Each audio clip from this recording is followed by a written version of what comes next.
Not quite my tempo.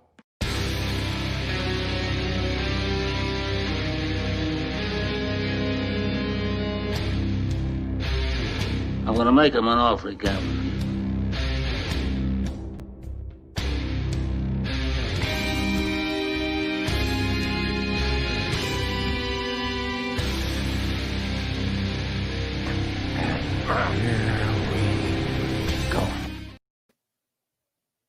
What up? The biggest news of today is I shaved my face, so now my double chin is very prominent for you people at home. It's very nice. It's also officially fall, which means break out the sweaters, the Fandom fights sweaters, break out the sweatpants, and break out the pumpkins, because it's time for some spooky movies. But we're not going to get too spooky tonight because we're going to talk about movie news. As always, I'm going to bring in that panel. You know him, you love him, you tolerate him. His hair changes all the time. It's Kaleb Koho. Hey, tolerate's a strong word. I'm here. Excited to be here. This is actually a lot of news broke like today. Yeah. Or at least a couple stories broke today that was like, oh, we did it in time for Tuesday. Exactly. Yeah, last week all the Marvel stuff broke on Wednesday. That's number one. All the Marvel stuff broke on Wednesday, and I was like, what the fuck? This, like, why couldn't this have happened 24 hours earlier? Come on. But yeah, no, we're here. We've got another panelist, the most requested panelist of Multiplex Loves Movies.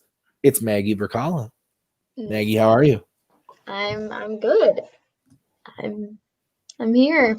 Are you excited for Borat 2? No, because I haven't seen the first one. That is fair. Okay, well, guys, we're gonna get into the movie news. Before we do that, though, actually, never mind. What I was about to say kind of has to do with the box office. So, excuse me. We will start. I did. I aspirated a little on that water. We will start with the box office. Box office report coming to you from Box Office Mojo and Kaleb Koho's computer. Number one, once again, no surprise, it's Tenet. Brings in another 3.5 million. New Mutants and Unhinged sticking in there at 2 and 3 respectively. Empire Strikes Back was in theaters again this week for a 40th anniversary. That made 900,000. And Infidel carries over from last week with another 761,000. Nothing surprises me here. I was about to say I'm going to see Empire Strikes Back tonight after this program. So I'm very much looking forward to that. Other movies that were re-released in theaters were making some money too. I know Black Panther went back to theaters in Koho. You got to see that. But yeah, no, I mean, this makes sense. Unhinged has been doing well. It's still making money. New Mutants. People are still seeing it. At this point, the people at my theater are like, well, I saw Tenet. Well, I saw Unhinged. Well, I saw Broken Hearts Gallery. I'll check out the teeny bopper Marvel movie, and they just kind of are seeing it just to see something. Yeah, so, and then Tenet making another whatever it made, 3.5 million or whatever. It's going to be number one for a long time, especially now that October is basically empty. There's a couple things still coming out, which we'll talk about next week. Nothing new is coming out this week, though. Disney is doing a re-release of Hocus Pocus, so that'll be coming to theaters, but nothing much is coming out. So I think we're going to see the same exact box office spread next week. Maggie, what do you think? Yep. That's that. I mean, it is what it is. Koho. Sorry. Yeah, I got to see Black Panther again. I saw Black Panther for the 4th time at my AMC because that was the first movie I got to see as an employee. So that was nice. So I was in the exact same theater that I saw it in the first time. It was a fun little full circle thing where I got to see it for the 4th time in that one same spot. But yeah, seeing that was a lot of fun again. But yeah, you know, the Tenet's gonna own everything, and that sucks. I want to see something new. The War with Grandpa is coming out in a couple weeks with Robert De Niro, as well as Honest Thief starring Liam Neeson, where he's gonna be like a I don't know. I didn't see the trailer. But both of those, it's taken. It's just taken again. It's just another Taken. I'll take Taken. I was ready for what was it? Greenland, Yeah. the Gerard Butler. I was ready to go. But no, we get movies like Infidel, which I still haven't seen. Other things that did come out, Maggie and I saw Kajillionaire. I very much enjoyed it. I don't know where it lands in the top 10, but it's not a movie that was ever going to make $1 million to begin with. I don't think, to be completely honest. I think over time it might have gotten there with like a big release, but yeah, no, I mean, it was a good movie. I liked it. I also saw The Last Shift, which was another limited release movie that came out this weekend, and it was also very good. Like, both movies are in my top 10 of the year, but like I was telling Maggie earlier, the top 10 of the year isn't it's not like all these movies that I loved, you know what I mean? But Star Drew in the chat is right. This would have been the week that Wonder Woman was going to come out, and it's not, and that's weird, and that's sad to think about, because we totally could have had a great weekend talking about Wonder Woman, and now we're not. But yeah, so box office, it is what it is. Let's move on to the first main story, which is like I alluded to, the Disney movies. They all got pushed. Everything got pushed. I'm not surprised, but I also am. Let's take a look at the list of movies that actually got pushed. So Death on the Nile moves from 10/23 to 12/18. That is still going to be coming out. D-Man, which is like some sort of Fox drama that was going to come out in December. It's actually moved up to that Death on the Nile spot, so they are just throwing that thing in theaters. So we'll see that soon. I don't know what it is, but who knows? Black Widow moves. It is now officially a year away from its original date of May 20. It is now coming out in May 21. Eternals, same dealio. Goes from originally November 20 to now February 21 to now November 21. And same thing with Shang-Chi. Moves off of that May spot into July. Deep Water, don't know what you are, but you're moving from November to August. That's a big jump. This one hurts my soul. West Side Story is moving from this Christmas to next Christmas, and The King's Man is actually moving up a couple weeks. Whoop-de-fucking-do. It should have come out 3 weeks ago, and life would have been fine. Yeah, I mean, and Free Guy. I'm sorry, Free Guy and Soul are both staying on their dates. Those were not touched. That's interesting. I want to talk about that especially. But yeah, I mean, I'm not surprised that these Marvel movies got pushed. But I'm also sad about it. They were marketing hard for November for Black Widow. All the new trailers that came out with Tenet. I think the big lynch there was that the pin there was Wonder Woman moving. And Disney got spooked and they said, we're out of here. And they ran. Do I think it's the right move? No, I don't. 2021 is so cluttered now. It is so cluttered. They're trying to fit 2 years worth of movies in 2021 now. So it's weird to me. The fact that they also left Soul there. I think a lot of people say, oh, well, you know, that's just because they're going to eventually cancel it and go to Disney Plus. I disagree. If it was going to go to Disney Plus, I think it would have been pushed and with this announcement, and we would have gotten that announcement now. I could be totally wrong, and we could find out in a week or two that it officially has moved, and it's maybe going to do, like, for all we know, they could do theater and Disney Plus. They could do theaters for 2 weeks and then Disney Plus after. Who fucking knows? But the thing, the fact that it didn't move off of its November 20th date is I like it. I want to see a movie. I want to see a movie. I just want to see a movie. I want to see Soul really bad. If I don't get to see, I almost said New Mutants, Black Widow in the theater this November, at least I'll get this. I'm praying to God. I think it's Sony has Bond. Don't move it. Please, please. I beg of you, don't move it. If anything, move it up. Give it to us a couple weeks earlier. There's nothing now. There's literally nothing now stopping you to release this movie whenever the hell you want before it comes out. Deepwater is the new Ben Affleck movie from the guy who directed like Clint Eastwood. No. I don't think it's Unforgiven. I think it's I don't know what they're talking about. It's not Okay. Unforgiven. Okay, but Ben Affleck movie. It's a new Ben Affleck movie. Yes. Okay, cool. I'm into that. That's okay. Well, then great. What was that one? When was that one coming out? August. That was August. Oh, jeez. Okay, never. I thought that was the one, the Empty Man. That's the one I was. Oh thinking. no! Empty Man is made by a guy who has never made a movie before, but made all the behind the scenes documentary things for Fincher movies for the last 10 years. It's weird, but it's a superhero movie based on a comic book. Horror, supernatural. Yeah. Okay, sure. It's probably going to be bad, but I just want to see a movie. Another interesting thing to note here: not every Marvel movie was pushed. So every upcoming one, like the next 3, so Black Widow, Eternals, Shang-Chi, those were pushed. But we didn't hear anything about Doctor Strange, Thor, Spider-Man, those types of Marvel movies. We have not heard anything about which these would completely coincide with at this point. So are we getting a lot of stuff? I don't know. I don't like it. Koho, your thoughts? I think there's like 7 weeks now between Eternals and Spider-Man.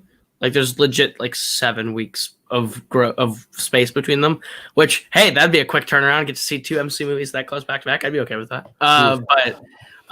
Yeah, it sucks. The one that hurts my soul the most is Death on the Nile. I was really excited for that. I at least it's still this year. I want to see that, and I'll see that for Christmas, right? Because now the only thing keeping me alive is the Trial of the Chicago 7. That's that's all I'm living for at this point. I need to see the new Sorkin. Thank God Netflix bought it. So that's still coming out this year. But hopefully we'll see Soul in November. Hopefully we see Wonder Woman on Christmas. Hopefully I get to see Free Guy in December. I'll take whatever I can get when I get it. Yeah. As of right now, Black Widow, May, Shang-Chi, July, Eternals, November, Spider-Man, December. Yeah, it literally goes November 5th to December 17th. And then Thor, Love and Thunder, February 2022. Doctor Strange, March 2022. That would literally be November, December, February, March. Those dates are not going to stay. There's no way. And then there was supposed to be May 2022 was supposed to be Black Panther 2 also. So there's movies that are on the schedule. Yeah, you're right. That's on here. That those haven't been talked about yet. So we don't even know what's going to happen with Black Panther 2, Captain Marvel 2, Guardians. Well, Captain Marvel is also on here for July 2022. So that would literally be November, December, February, March, May, July. That would be nuts. That would be wild. That would be honestly almost too much. As much as I miss the MCU, like inject it into my brain. I want it all. Well, we're getting the show. I was going to say, just watch the show over and over again. We're getting WandaVision. Maggie, what do you think about any of these pushes? I mean, you say that it's because Wonder Woman moved, and I say it's because Tenet didn't make very much money. I think all the studios are spooked, and as much as they would love to release a movie, they can't. Like, it is not going to be profitable. They can't take a loss on these things. Like, that's just kind of how it is. Like, Warner Bros. Kind of just like fell on the sword with that, with Tenet, and I think that has a lot to do with Christopher Nolan more than what they want. And I don't believe that Wonder Woman's going to stay at Christmas at this point. Like, I think that they're just trying to make money at this point, and unfortunately, that puts theaters in a really bad position. And it's just a weird symbiotic relationship where they don't realize, like, if they don't start putting out fucking movies, like, theaters are going to close, and then there's going to be nobody to carry your product where it makes the most money. So it's a struggle. I don't like to get a certain there's a certain word I want to use that I'm going to try to avoid.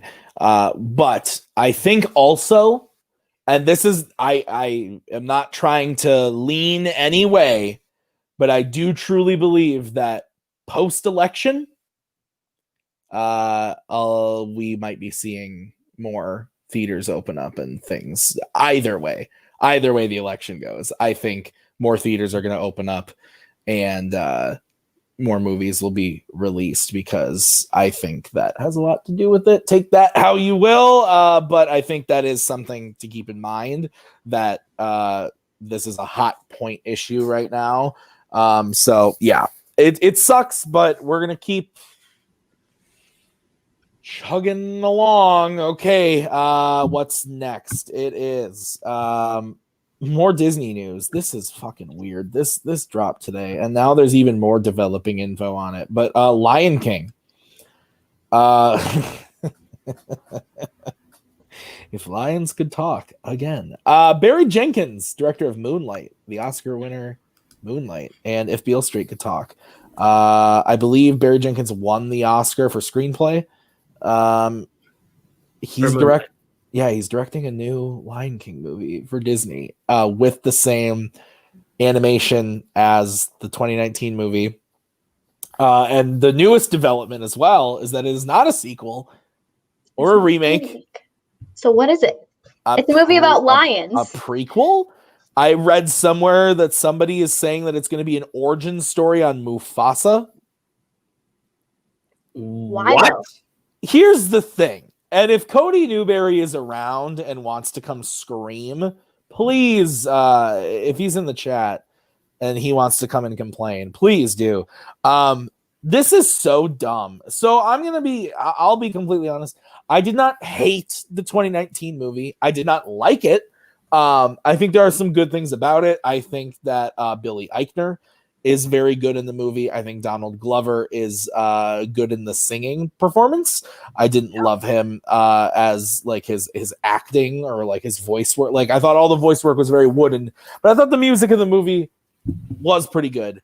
And I just why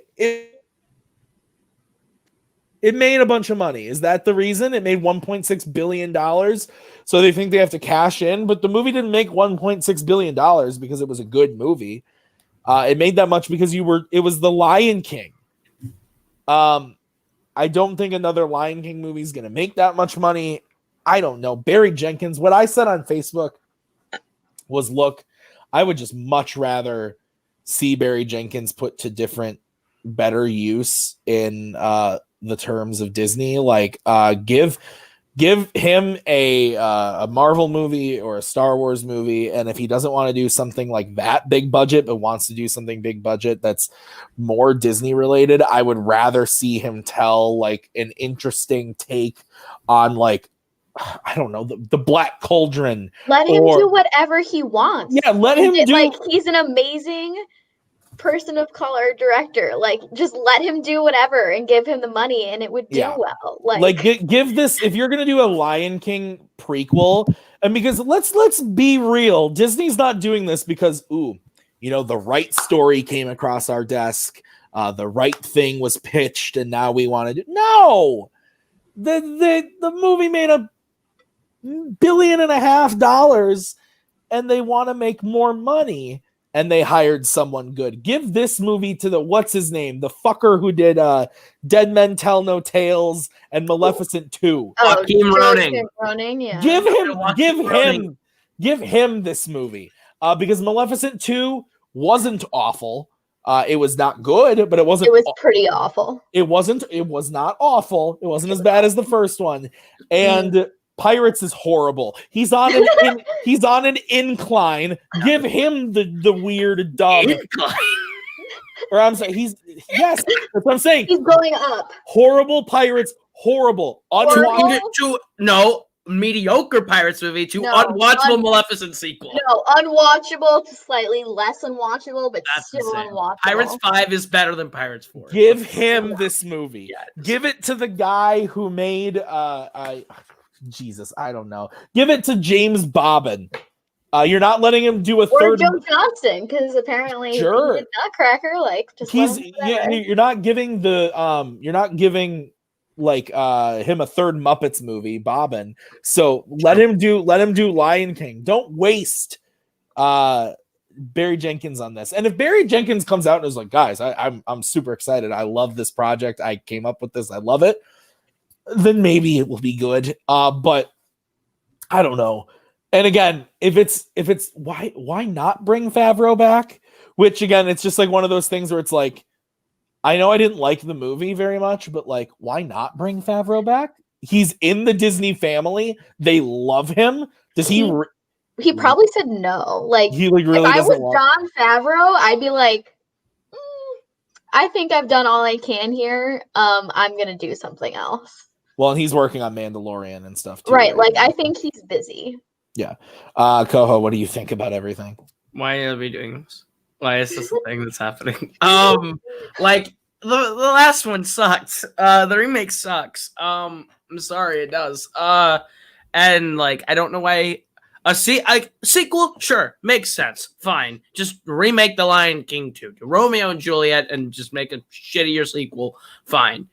But to do a total prequel and jump into totally unexplored territory with a character that we know is going to get killed in a stampede in like 10 years from now, what is there to do? I mean, if Jenkins really wants to do this, cool. But at the same time, like, what are we really doing here? Like, it's like making the prequels. Like, you know what's going to happen to Anakin, and that still happens. So, I mean, fair, but at the same time, the prequels suck. But like, I don't think there's anything to do with Lion King. I'd rather Barry Jenkins be coming in here with something totally new. You're telling me you don't want to see Barry Jenkins direct it? Oh wait, that's not even from that movie. Damn it! I was about to do the Dig a Tunnel, but the Dig a Tunnel is from 1.5. If you're telling me Barry Jenkins is doing Lion King 1.5 with Billy Eichner and Seth Rogen, I'm back in. But if it's otherwise, I'm not interested.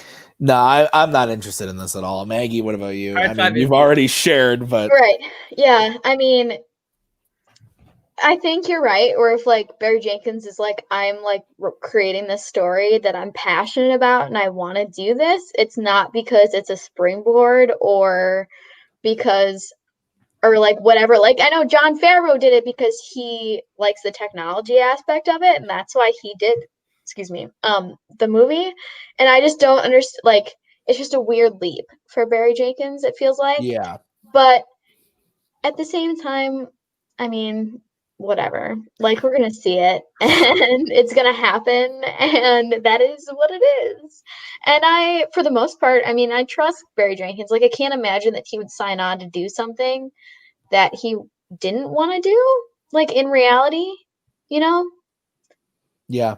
You know, like he doesn't seem like that kind of guy that he would be like, yes, I will do your big budget movie and I'm going to hate my life while I do it. Like that doesn't seem like something he could sign on to do. I feel the same way about Jon Favreau though. Like, I mean, like, well, but I think that Jon Favreau had a great time completely changing the technology behind visual effects because that's what he did. Well, and he did that, but he did it first with the Jungle Book. Yeah. And then they made it even better in The Lion King and everyone just likes to cry about it because it's too lifelike. Like that's how good they did. Like yeah, no, that's fair. All right, let's move on from this. We're clearly all upset about it, but let's move on to the next story, which is a quick one, but one that we should probably mention. What did that say? No, JTH was making fun of Maggie's comment and was like, JT Kaleb Koho, Lion King remake sucks. Also, Kaleb Koho, JTH is very funny. Wait, no, I was like, that was good. You are very funny, JTH. You guys were in a match, right? We were in a match today. No spoilers. A TV match, yeah. Anyway, next thing, very quick. Disney Plus, we talked about it a little bit earlier. But Nick Fury, Sam Jackson, as if he wasn't busy enough. The man is in everything, but he's now going to be on Disney Plus. We don't know in what capacity. From what I understand, they have not confirmed that it is a Nick Fury show, just that Nick Fury will be the lead in a show. So cool. If it is Captain America, the Winter Soldier style, where he's just like a co-lead, or Captain Marvel, something where he's just in, there's 8 episodes, he's in 4 of them. I'm down. I don't really want to see a Nick Fury series. If I want to see a young Nick Fury, I'll wait for Captain Marvel 2. If they do the past thing again, I would like to see him back in that, or even in a normal Captain Marvel 2 if he was the age he is now. I think that'd be fun. So yeah, this is whatever. It was bound to happen. He's not going anywhere. He's a staple of the MCU at this point. Maggie, what do you think? Yeah, I mean, I find it surprising that they would give him a lead in a show only because his big thing is Shield, and that's been a TV show. And I don't really know what they would do. Like, I could see him being in something like Falcon and Captain America, whatever that show is called, like being in that show and his like as Nick Fury, but I don't really see him leading a show as him. If I was gonna sign up to see something about Fury, it'd recast him actually young and him like doing his thing to get into Shield to be where he is before like the Captain Marvel stuff. I don't know. Sure. Koho, what is Sword and why do people keep talking about it in the comments? So Sword is basically Shield Space Edition. They are Nick Fury really doesn't have anything to do with Sword in the comics. It's run by a character, I believe her name is Abigail Brand. And she is like, she makes Fury look like a kid-friendly babysitter in terms of how like mean she gets. But yeah, basically. And she basically is like Shield for space. Is basically what it is. And there's a bunch of aliens in it and stuff. I think people are expecting Fury's arc with the Skrulls to be basically Sword, which would be okay. But yeah, for a Fury TV show, he's gone for a lot of phase 2 and 3. Like post Winter Soldier, he's like gone. So like, if what's he up to? I'd watch that. Well, what's other? He's in Age of Ultron, and then he's in Infinity War. The end of Infinity War. Yeah, right. He's literally in nothing except for the Avengers movies, and like I feel like that's weird. Like at the end of Winter Soldier, he like burns his shit and just disappears, and then shows back up again in Age of Ultron. It's just like, here to help you out. Here's an old helicarrier. Let's get people out of Sokovia. Bye. I'm gonna go dust myself in 3 years. Like it's like what this guy was like the most powerful government agent in the world, and he's just, what is he doing? What is he up to? I want to see what he's up to. Isn't he on? Isn't he at the Avengers building at the end of Ultron though? At the end of Ultron, there are so many things that are supposed to be in that building that don't come back. That's fair. So I have no idea. He is there though, because he's talking to Natasha about Hulk. Oh yeah. That's it. Helen Cho, isn't she's supposed to be in the Avengers compound, and she's just completely gone there as well. Yeah, she's somewhere in the basement of the Avengers compound at the end. He's too busy turning into a snake. Like, you're right. She had to go be a snake. Claudia Kim will always haunt me. Okay. I would watch a Fury show. I'll see it. I mean, yeah, we're gonna watch anything Marvel, but it's just, sure. Okay. Next this is a big one. I'm gonna let Koho do a lot of the talking on this one, but Aldous Hodge, I believe is how you say his name, actor who has been in What Women Want, The Invisible Man, most recently, is going to be Hawkman in Black Adam. I don't know a ton about Hawkman. The only thing I know about Hawkman is he was on the first season of Legends of Tomorrow. Briefly, it was mostly a Hawk girl, Hawk woman, whatever you want to call her, storyline. But he was there for a few episodes. The whole plot of the first season is basically like they're trying to save him. So he's not around a ton. But I remember liking the character, and I love this actor. I thought he was great in The Invisible Man. And so I'm very much looking forward to this. But Koho, tell us about Hawkman, and why should we care that he's in Black Adam? So Hawkman as a character has really one interesting thing, and that's his origin, is that he and Hawk Girl, Kira Saunders, they are from ancient Egypt, and they found this technology from this planet called Thanagar, and they touched it, and by doing so, whenever they die, they are reincarnated every time, and they have these Hawk abilities. And so every time they reincarnate, Hawkman remembers who he is in his relationship with Kira doesn't. Every time they're that's right. That is what the whole thing was. He has to keep finding her and reminding her of their relationship and who they are and that they love each other. In the Justice League animated show, that was a major problem because Jon Stewart and Hawkgirl fell in love, and that was a major thing because then Hawkman shows up and everyone's like, yo, bro, shut the fuck up. We like Jon Stewart and Hawkgirl together. But that's basically his thing. But he is also really well known for being the team leader of the Justice Society of America, which is the 1940s version of the Justice League, pre-Justice League. The DC Comics never really knows what to do with them. They're either, hey, we exist only in the 1940s exclusively and then disbanded, and some of us are still around, or we existed entirely on a different Earth that is constantly in the 40s. But they are Black Adam's sort of villain counterparts to this, and I think Aldous Hodge is going to be really good as that like team leader character, especially with the team that has like Dr. Fate and Atom Smasher. Like these they picked the right group of Justice Society characters that are kind of stupid, but also the perfect amount of like they could work in this specific scenario. And I think Black Adam fighting the Justice Society is going to be good. And I think Aldous Hodge's Hawkman is going to be A-okay with me. Maggie, what do you think about Hodge in the role? Yeah, I mean, I like him in Invisible Man. I had to think about it for a second when I saw Invisible Man. I was like, have we even seen that movie? And I was like, wait, oh yes, that was earlier in 2020. We've seen it twice. I was thinking of the Johnny Depp version that was supposed to exist somewhere in this world. But no, not that. No, he was very good in Invisible Man. I mean, I'm down for whatever. That sounds interesting, I guess. I mean, it is what it is. Like it's comic stuff. Yep. Okay. Specifically DC comic stuff, which is my shit. So all right. Bad. let's move on to the final story. This one's dumb, and I'm really excited for Maggie's take on this. M. Night Shyamalama Ding Dong. He's got a new movie. It's called Old. Old is coming to theaters July 2021. Maybe. Maybe it is. We'll find out if it actually will or not.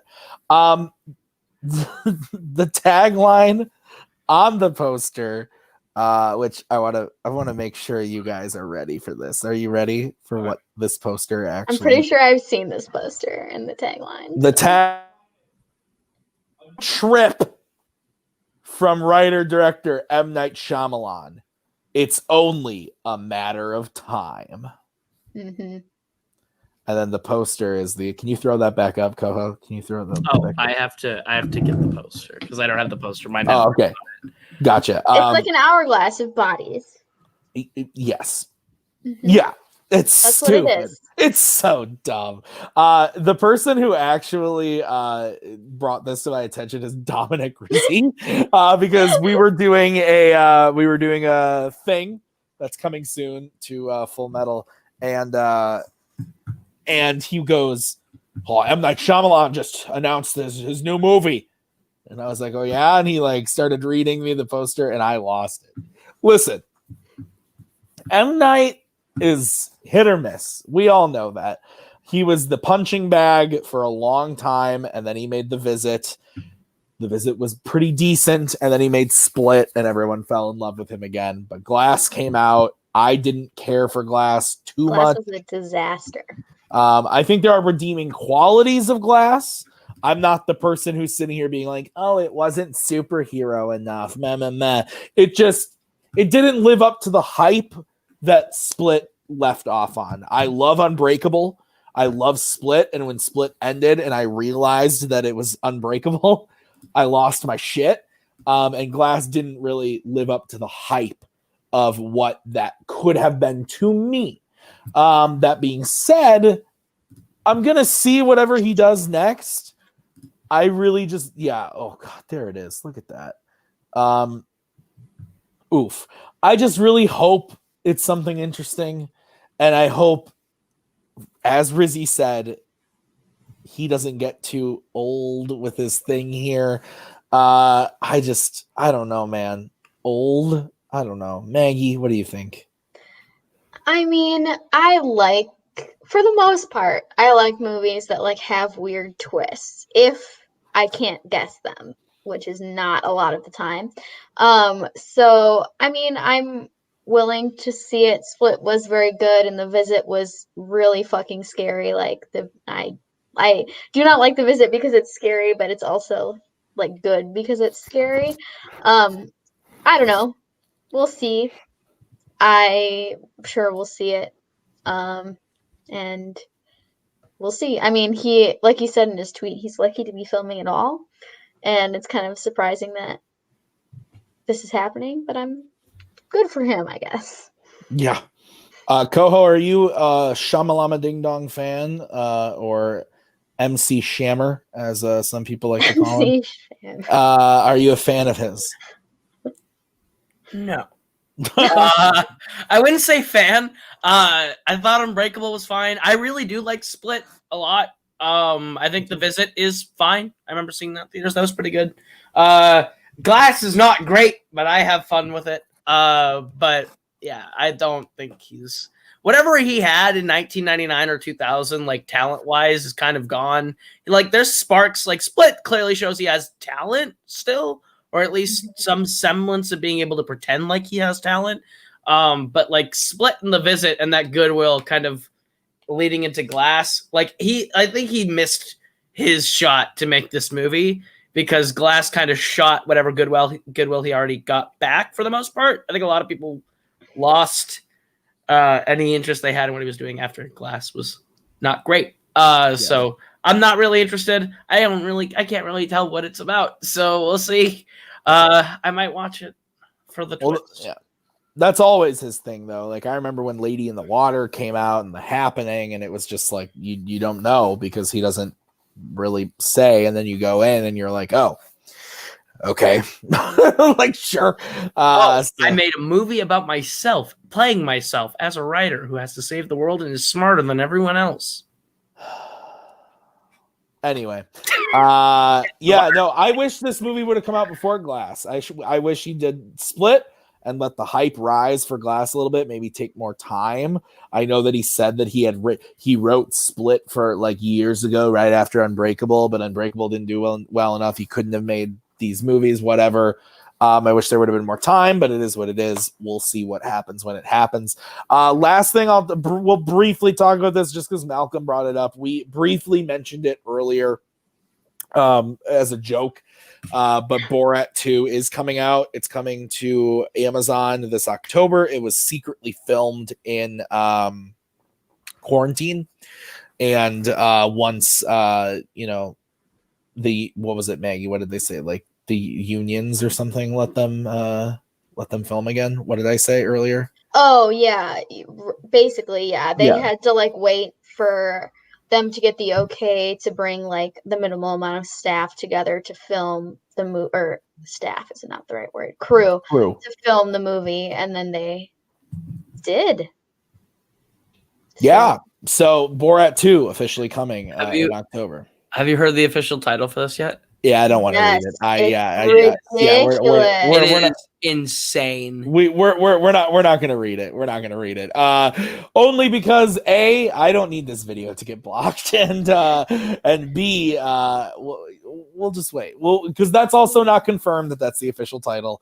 That is what is the rumored title based on some things that were submitted and whatnot. But if it is official, we will eventually talk about it. But I don't need this video getting flagged for me saying some of this shit, especially with what's going on right now. So, guys, with that, that is another episode of Multiplex Loves Movies. We did it. We got through. There was some good stuff.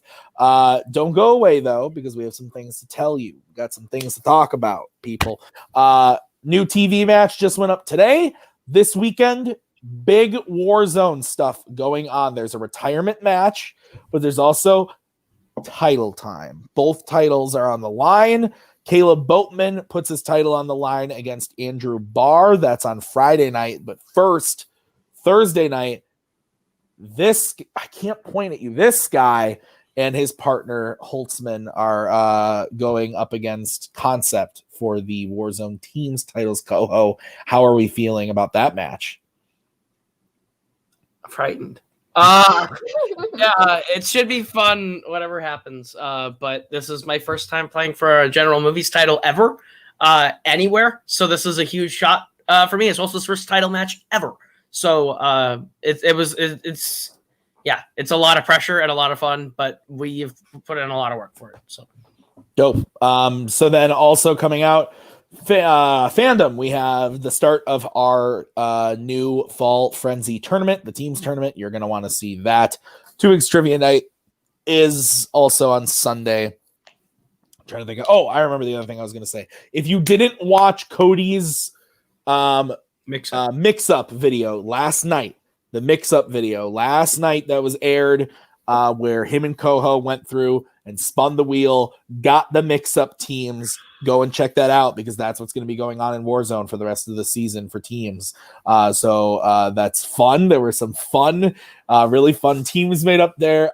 There's a specific one that Jim Green is on that I am very excited about. So excited. But there's a lot of really good stuff that you definitely want to check out there.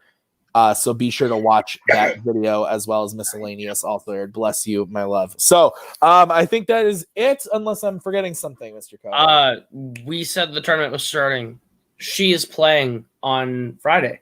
On your left. Oh my God. Yeah, it's a tournament. That's the first one, and then the other match was Bounty Hunters Anonymous and Schizo. Those are our first two matches going out this weekend for tournament. Dope. All right. Well, so guys, with that, this has been another episode. We will see you guys next week, same time, same bat channel. Until then,